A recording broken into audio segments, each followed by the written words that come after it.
할렐루야, 감사합니다. 하나님께서 영광 받으셨을 줄 믿습니다.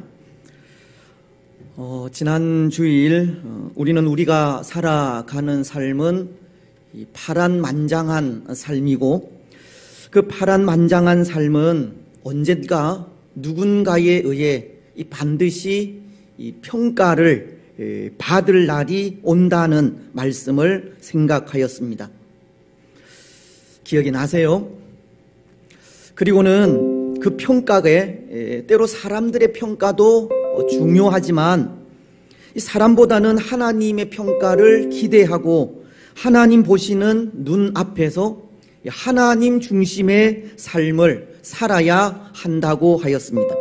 왜냐하면 우리가 살아가는 그 파란만장한 삶은 최종적으로 하나님에 의해 심판을 받을 것이기 때문입니다.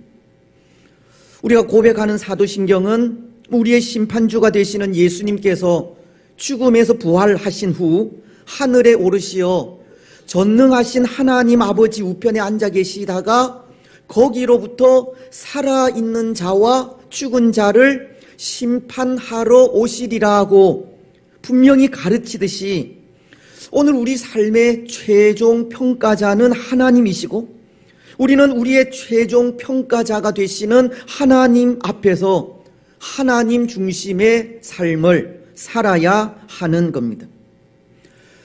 그런데 여러분, 하나님 앞에서 하나님 중심으로 살아가는 삶은 어떤 삶입니까? 지난주일에 생각한 입다라는 사사를 볼 때 그는 하나님에 의해 큰 용사로 불릴 만큼 이 좋은 평가를 받게 된 것이 그가 살다간 하나님 중심의 삶으로 인해서라고 하였는데요. 입다라는 사사는 과연 어떠한 삶을 살았기에 하나님에 의해 큰 용사라는 평가를 받게 되었습니까? 그가 살다간 하나님 중심의 삶이 어떠하였기에 큰 용사라는 이 좋은 평가를 받게 되었습니까? 사실 그는 그 태생이 불행한 사람이지 않습니까? 그는 기생이 길르앗에게서 낳은 아들이기 때문입니다. 그래서 그는 그 형제들로부터 쫓겨나 이 도읍이라고 하는 땅에 머물면서 이 잡류들, 즉 인생의 목적 없이 그저 주어지는 대로 살아가는 이 방탕한 자들의 우두머리에 불과하였기 때문입니다. 그는 세상 사람들의 평가로는 큰 용사라고 하는 이 좋은 평가를 받을 수 없는 사람이었다는 것입니다.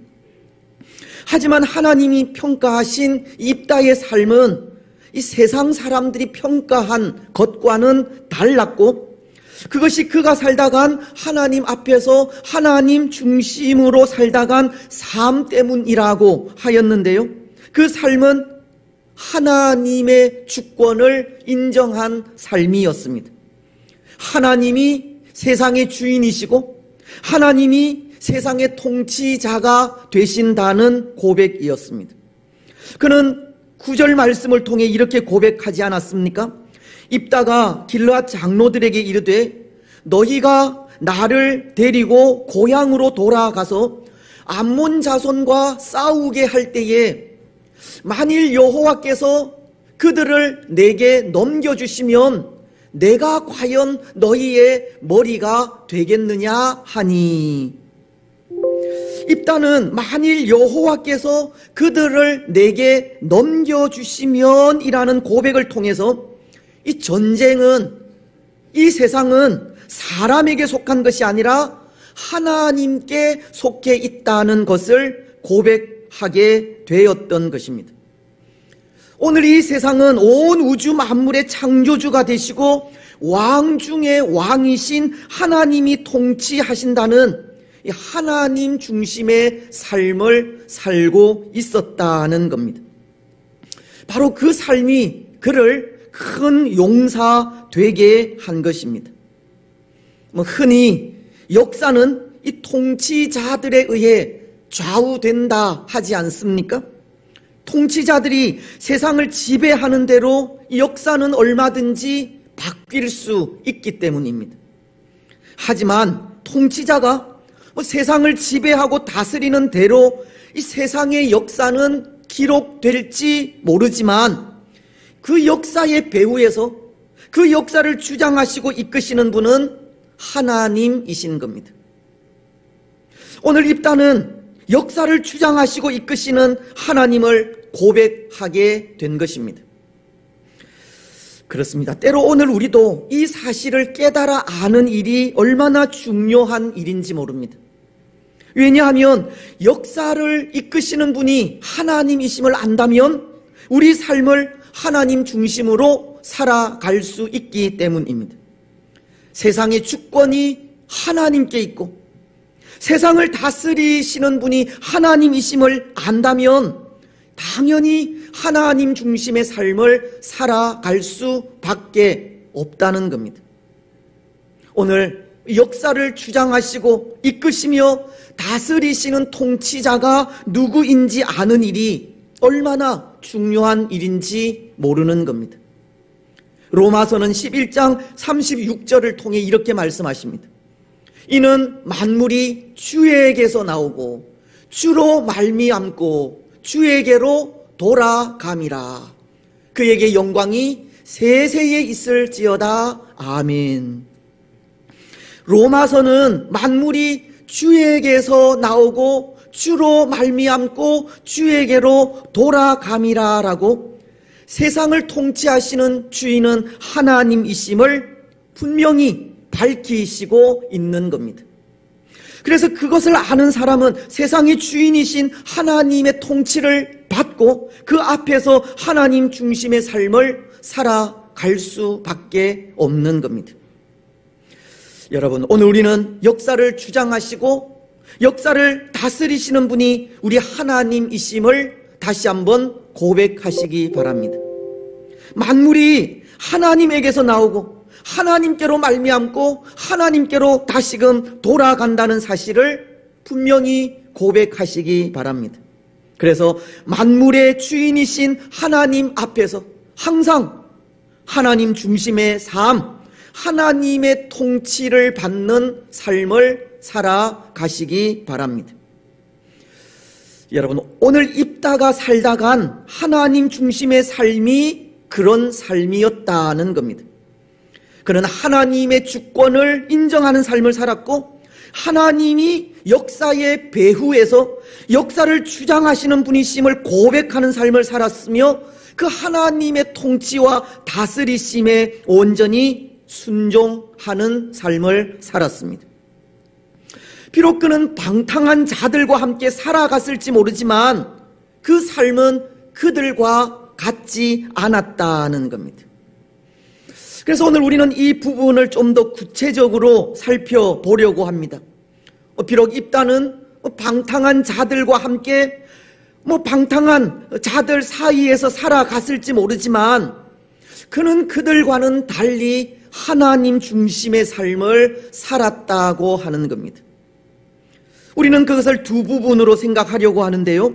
먼저 그 하나, 입다가 산 하나님 중심의 삶은 말씀 중심의 삶이었습니다. 입다는 하나님의 말씀을 아는 사람이었다는 겁니다. 오늘 12절로 23절을 보면 입다는 과거 이스라엘의 역사를 아는 사람으로 보이는데요. 이스라엘의 역사는 곧 하나님의 말씀이지 않습니까?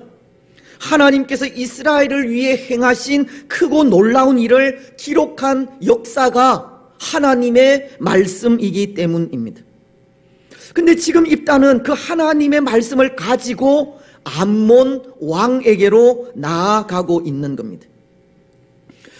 여러분, 이제 이 입다가 이 길르앗 장로들이 요청한 우리의 장관이 되어달라고 하는 그 요청을 수락하고 난 이후 이스라엘을 침략한 암몬과 싸우러 나아가게 되는데요. 그는 전쟁을 하기 앞서 먼저 암몬 왕과의 이 협상을 시도하게 됩니다. 12절은 이렇게 말씀하기 때문입니다. 입다가 암몬 자손의 왕에게 사자들을 보내 이르되 네가 나와 무슨 상관이 있기에 내 땅을 치러 내게 왔느냐 하니. 아마도 입다가 이렇게 평화적으로 이 지금의 전쟁 사태를 해결하려 한 이유가 과거 하나님께서 가나안 전쟁을 치르는 이스라엘에게 하신 하나의 명령 때문이었으리라 생각합니다. 하나님은 가나안 전쟁 당시 신명기 2장 19절을 통해 이렇게 명령하셨기 때문입니다. 암몬 족속에게 가까이 이르거든 그들을 괴롭히지 말고 그들과 다투지도 말라. 암몬 족속의 땅은 내가 내게 기업으로 주지 아니하리니 이는 내가 그것을 롯 자손에게 기업으로 주었음이라.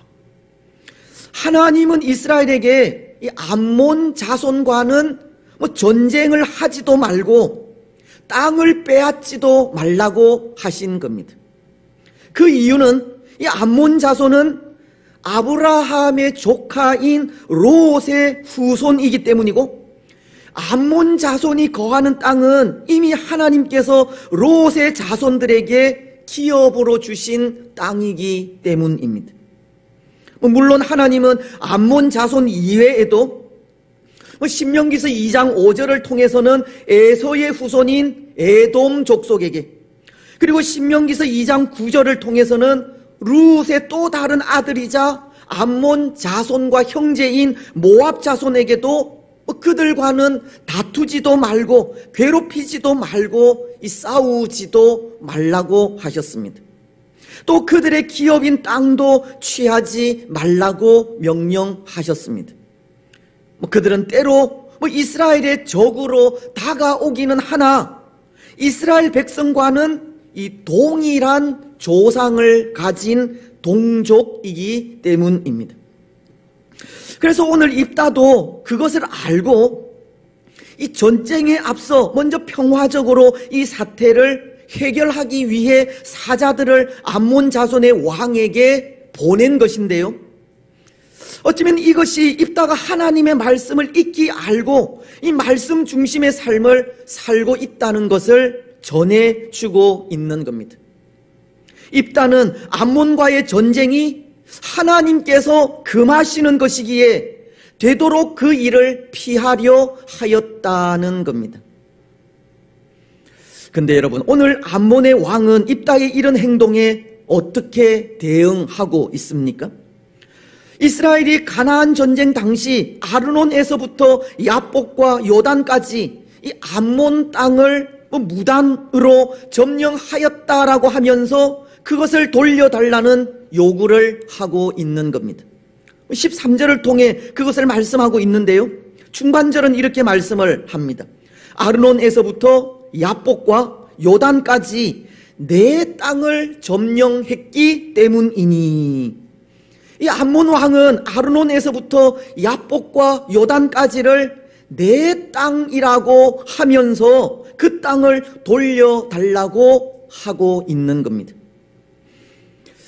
근데 사실은 이 아르논 골짜기와 길르앗 지역 사이의 그 야복과 요단까지의 그 땅은 이 가나안 전쟁 이전 이 암몬이 소유하고 있던 땅이었고, 이스라엘이 가나안을 정복하면서 암몬과의 전쟁을 통해 그 땅을 취하였다면 암몬 자손의 그 왕의 말이 맞습니다. 이스라엘은 하나님께서 금하시는 일을 통해 그 땅을 취하였기 때문에 그 땅을 평화적으로 돌려주는 것이 맞다는 것입니다. 하지만 암몬 왕의 말은 사실과는 다른데요, 그들은 분명 가나안 전쟁 이전에는 그 땅을 소유하고 있었지만 그 땅을 아모리 족속에게 빼앗겼고, 이스라엘은 그 땅을 아모리 족속에게서 빼앗은 겁니다. 여호수아서는 12장 2절을 통해 이렇게 말씀하고 있기 때문입니다.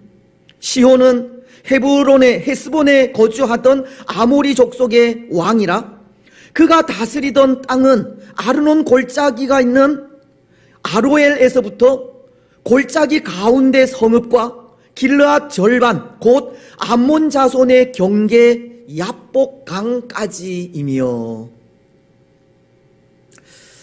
그리고 계속되는 12장 6절은 이렇게 말씀하십니다. 여호와의 종 모세와 이스라엘 자손이 그들을 치고 여호와의 종 모세가 그 땅을 르우벤 사람과 갓 사람과 므낫세 반 지파에게 기업으로 주었더라. 이스라엘은 그 땅을 이 암몬 자손에게서 빼앗은 것이 아니라 아모리 족속에게서 빼앗은 겁니다. 이것은 이스라엘이 암몬 왕이 요구하는 대로 그 땅을 그들에게 돌려줄 필요가 없다는 뜻이고, 암몬의 그 이스라엘 침략은 잘못된 일이라는 것입니다. 그래서 입단은 그렇게 아르노에서부터 야복과 요단까지의 땅을 돌려달라고 요구하는 암몬 왕에게 다시 사신을 보내어 이런 상황을 15절로 22절을 통해서 설명을 하게 된 것입니다. 그리고는 23절을 통해 이렇게 말하고 있습니다. 이스라엘의 하나님 여호와께서 이같이 아모리 족속을 자기 백성 이스라엘 앞에서 쫓아내셨거늘 네가 그 땅을 얻고자 하는 것이 옳으냐. 그 땅에 거주하고 있던 족속은 분명 아모리 족속이고, 그 땅에 있던 아모리 족속을 하나님께서 쫓아내신 후 그 땅을 이스라엘에게 주셨다는 겁니다. 그러니 암몬 족속이 이스라엘에게 땅을 돌려달라고 하는 그 말은 어불성설, 이치에 맞지 않는 일이라는 겁니다. 여러분, 오늘 입단은 보십시오. 그는 마치도 이전 우리나라 고려시대 때 서희 장군이 거란의 장수 소손영의 80만 대군을 외교적 담판으로 물러가게 한 것처럼 이 말을 통해 암몬을 설득하고 있는 것처럼 보이기도 합니다. 그렇지 않습니까? 과거에 서희 장군도 거란의 장수 소손영과 담판을 지을 때 고려가 이 고구려의 후계자임을 내세워서 거란군을 물러가게 하였듯이, 오늘 이스라엘을 침략한 암몬에 대해서도 입단은 그들과 대적하여 싸우기보다 사신을 보내어 과거의 역사를 이야기하면서 그들을 회유하고 있는 듯 보이기 때문입니다. 하지만 입단은 암몬을 회유하기를 단순히 과거의 역사에 근거하여 설득하려 하는 것이 아니라 바로 그 일이 하나님께로 나왔음을 밝히면서 하나님의 말씀을 무기 삼아 설득하고 있는 겁니다.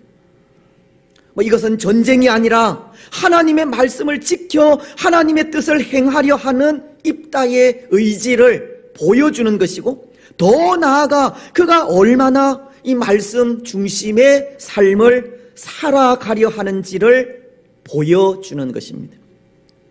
입다는 하나님의 말씀을 그 마음속에 간직한 채 늘 말씀 중심으로 살려 하려 하였다는 겁니다. 그런데 여러분, 이 모든 사람들이 다 그렇지는 않지 않습니까? 말씀을 아는 지식이 있다고 말씀 그대로 살아가지는 않는다는 것입니다. 말씀을 지식으로만 간직할 때도 있는 겁니다. 예수님 시대 서기관들과 바리새인들이 그러하지 않습니까?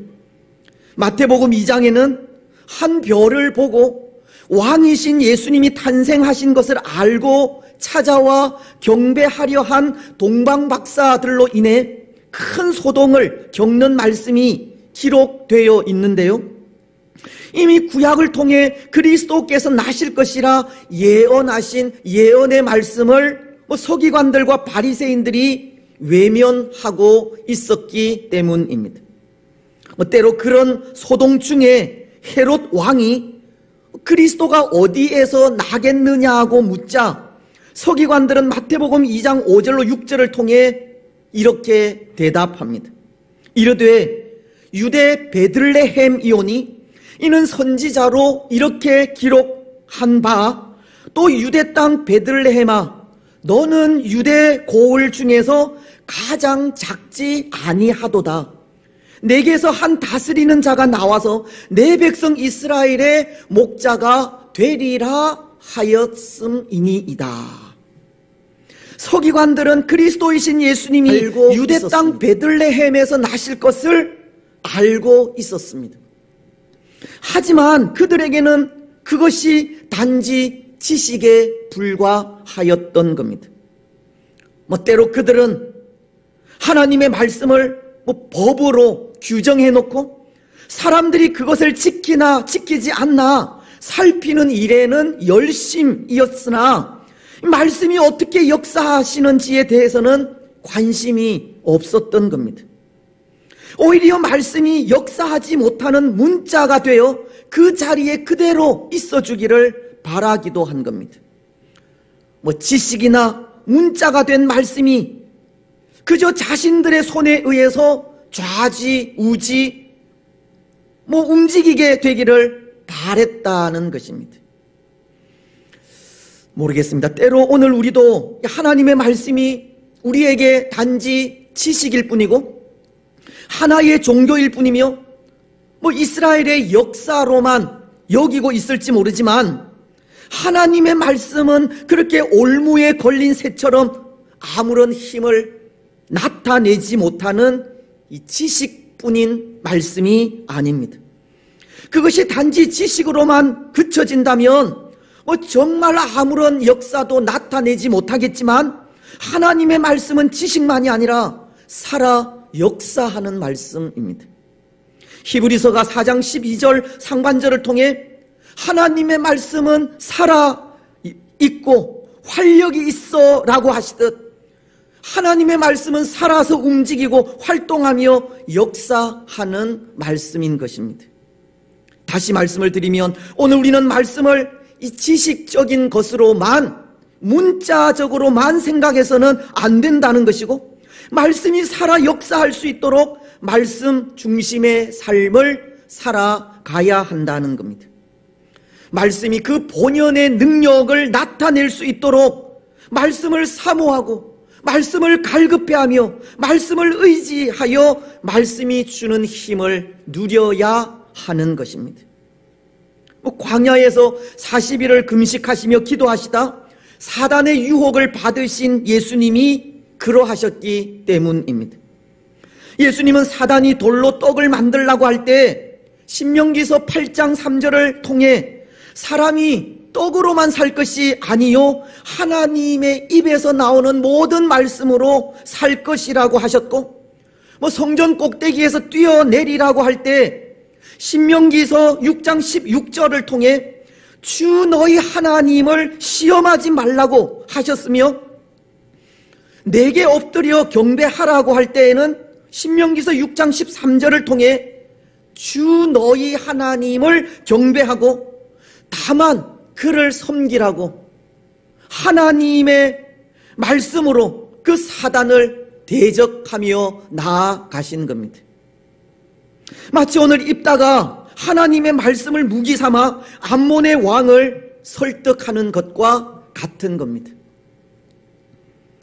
그렇습니다. 사랑하는 여러분, 오늘 우리는 하나님의 말씀이 지식적인 것에 그치지 않도록 하나님의 말씀을 올무에 가두어 두지 마시기 바랍니다.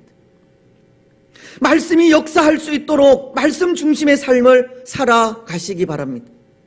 말씀을 갈급해 하시고 말씀을 사모하시며 말씀을 의지하여 담대히 선포하듯 말씀을 가지고 세상을 살아가시기 바랍니다. 그래서 누가복음 1장 37절이 대저 하나님의 모든 말씀은 능하지 못하심이 없느니라. 능치 못하심이 없는 하나님의 말씀의 능력을 힘입으시기를 바랍니다. 이제 또 하나, 오늘 입다가 살다 간 삶은 항상 깨어있는 삶입니다. 이제 또 하나, 오늘 있다가 살다간 삶은 중심의 항상 깨어있는 삶입니다. 오늘 29절 상반절은 이렇게 말씀을, 있다가 살다간 삶의 중심의 여호와의 영이 입다에게 임하시니, 오늘 29절 상반절은 이렇게 말씀을, 여호와의 영 중심의 여호와의 영이라고 하네요. 오늘 29절 생각할 수 있는 시간적인 흐름이 지난 것을 알리는 말씀으로 입다가 암몬 왕에게 하나님의 말씀을 무기로 하여 그를 설득하고 경고하고 난 이후의 일을 말하는 것입니다. 근데 암몬 왕은 입다의 그 두 번째 경고에도 그 말을 듣지 않게 됩니다. 28절은 이렇게 말씀하기 때문입니다. 암몬 자손의 왕이 입다가 사람을 보내어 말한 것을 듣지 아니하였더라. 하나님의 말씀에 따라 전쟁을 피하고 서로를 위해 선한 선택을 요구한 입다의 요구를 이 암몬 왕은 거절하게 된 것입니다. 그러자 바로 그때 여호와의 영이 입다에게 임하게 된 것입니다. 여기 여호와의 영이 임하셨다라고 하는 것은 오늘 예수님을 믿는 우리 가운데 성령께서 내주해 계시듯 그렇게 내주하신다고 하는 의미보다는 이 성령의 감동에 사로잡힌 것을 말하는 것으로 영적으로 깨어있는 사람들에게 성령께서 사역을 위해 임재하시는 것을 말씀하시는 겁니다. 하나님은 영적으로 깨어있는 자를 사용하시되 그 위에 성령을 부으심으로 하나님의 일을 하게 하신다는 겁니다. 때로 오늘 이 시대에는 요한복음 14장 16절을 통해 내가 아버지께 구하겠으니 그가 또 다른 보혜사를 너희에게 주사 영원토록 너희와 함께 있게 하리니, 오늘날에는 하나님께서 또 다른 보혜사 곧 성령을 보내셔서 예수님을 믿는 사람들 속에 내주하게 하시지만 이 구약시대에는 영적으로 깨어있는 사람들에게 이렇게 성령을 부어 하나님의 일을 하게 하셨다는 것입니다. 때로 말씀으로 충만하고 말씀 중심으로 살려한 입다에게 하나님은 성령을 임하게 하신 겁니다. 말씀을 지켜 행하기를 원한 입다에게 하나님은 성령으로 충만하게 하셔서 이스라엘의 사사로 암몬을 대적하게 하신 겁니다. 그렇습니다. 사랑하는 여러분, 때로 저도 그렇지만 오늘 우리가 성령의 충만함을 누리지 못하는 이유가 말씀으로 충만하지 않기 때문입니다. 말씀을 지켜 행하려 하지 않기 때문이고 말씀을 사모하며 나아가지 않기 때문입니다. 오늘 우리 마음에 하나님에 대한 열심이 식은 것 때문이라는 겁니다. 오늘 우리는 더 이상 하나님의 은혜를 간구하지도 하나님의 도우심을 사모하지도 하나님의 말씀을 갈급해하지도 않는 겁니다. 우리 마음의 열심이 식어버렸다는 겁니다. 그러고서는 은혜가 없다고, 역사가 나타나지 않는다고, 성령께서 함께 하시지 않는다고 합니다. 우리 속의 열정이 식어버린 것은 생각하지 않고 없는 은혜만, 사라져버린 은혜만 탓하기도 한다는 것입니다. 하지만 여러분, 오늘 우리는 다시 한번 우리 신앙의 열정을 회복하셔야 합니다. 하나님의 은혜를 간절하게 구하며 나아가야 하고 하나님의 도우심을 진실하게 사모하며 나아가야 하고 하나님의 말씀을 사슴이 시냇물을 찾듯 그렇게 갈급해 해야 합니다. 영적으로 늘 깨어있는 삶을 살아야 한다는 것입니다. 그래야 하나님이 역사하시기 때문입니다. 성령의 은혜를 베푸시고 오늘 우리가 당한 모든 위기와 어려움을 이기게 하시는 겁니다. 성령의 충만함을 주셔서 거룩한 주의 일을 잘 섬기게 하시는 겁니다. 사랑하는 여러분, 오늘 저도 그렇지만 우리 모두는 하나님 앞에서 항상 깨어있는 삶을 살아가시기 바랍니다. 하나님의 은혜를 간절하게 구하시고 하나님의 도우심을 진실하게 사모하시며 하나님의 말씀을 사슴이 시냇물을 찾듯 갈급해 하시기 바랍니다. 다시 한번 신앙의 열정을 회복하시기 바랍니다. 그래서 그렇게 항상 깨어서 살아가는 하나님 중심의 삶을 통해 성령 충만함을 받아 오늘 우리가 당한 이 모든 위기, 어려움 능히 이겨가시고 맡겨주신 주의 일을 더욱 능력 있게 감당해 가는 복된 성도들이 되시기를 바랍니다. 이제 말씀을 맺겠습니다. 사랑하는 여러분, 오늘 우리가 살아야 하는 삶은 하나님 중심의 삶입니다. 하나님의 주권을 인정하는 삶을 살아야 하고 이 역사의 배후에서 세상의 모든 역사를 주장하시는 하나님을 고백하는 삶을 살아야 하며 하나님의 통치에 온전히 순복하는 삶을 살아야 합니다. 더 나아가 말씀 중심의 삶을 살아야 하고 항상 깨어서 주의 은혜를 사모하는 삶을 살아가야 합니다. 바로 거기에 하나님은 하나님의 영으로 충만하게 채우시기 때문입니다. 여러분, 오늘 우리의 삶이 하나님 중심의 삶이 되시기 바랍니다. 무엇보다도 오늘 입다가 살다간 말씀 중심의 삶을 살아가시고 말씀 앞에 항상 깨어있는 삶을 살아가시기 바랍니다. 그래서 그 삶을 통해 성령 충만함을 받아 능치 못하심이 없는 하나님의 능력 가운데 살아가는 복된 성도들이 되시기를 주님의 이름으로 축복합니다.